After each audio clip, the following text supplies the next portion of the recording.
Welcome to the heard of me CUBOT Note 9, and I'll show you how to find and manage sound settings on this device. So first we should launch the settings application, and after that let's tap on the sound section. Then we'll see here media, call, ringtone, notification and alarm volume panels. And now just to change one from these volumes, we should hold and swipe to the left or to the right side these dots. We can also here set vibration for calls, never to vibrate, always to vibrate, or vibrate first then ring gradually. We can also here activate and turn off the shortcut to prevent ringing.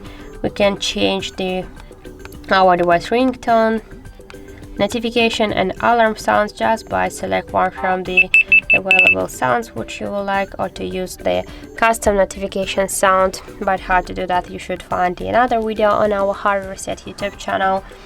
Also we can here turn on and turn off the dial button, screen lock, unlock sound, charging sounds and vibrations, screenshot sounds, touch sounds and touch vibrations.